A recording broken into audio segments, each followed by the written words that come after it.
We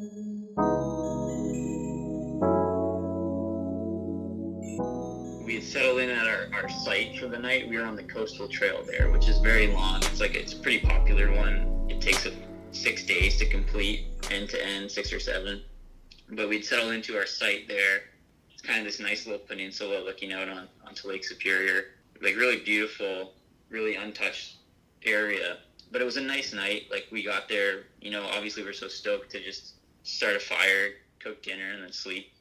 But it had this really nice pebble beach that was kind of facing the water. And since it's a peninsula sticking out, the wind crosses through this stretch of land we're on. So I don't know why I thought this, but I had the genius idea of setting my tent on the beach just because I think air was calm and we had the fire going. I thought it was a good idea. But we cooked dinner, we get settled in, and then without any notice, like a snap of the fingers, this like hurricane, crazy rainstorm, like the worst we'd had that whole entire trip, just hits instantly, like soaked. We're all soaked. The fire goes out.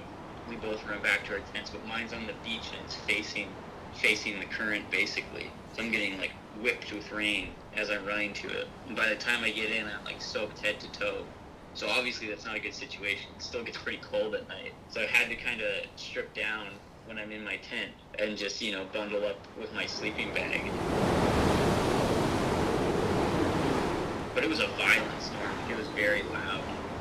Like the whole time it's thrashing around you and you're, like it's a single person tent. So it's just however many millimeters between you and this mammoth of a storm.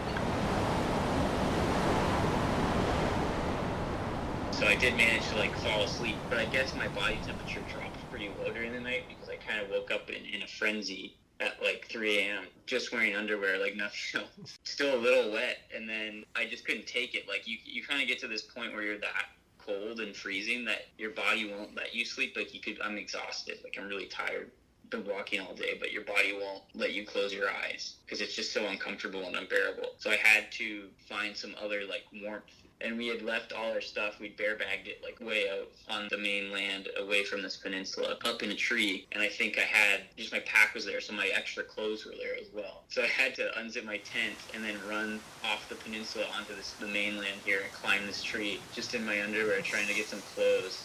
And I was shivering and my teeth were clacking the whole time. It was pretty surreal. And the moon was crazy. I don't know if it was just my heightened state of mind, but the moon was the brightest moon I've ever seen. It illuminated everything. It was almost as bright as daylight. But I was so focused on just getting those clothes. So I got to my bag and I put every set of spare clothes I had, which is only one. Everything I had in that clothes bag back on me, and then just tried to stay warm the rest of the night. I did get back to sleep though, so I did sleep for a fair bit.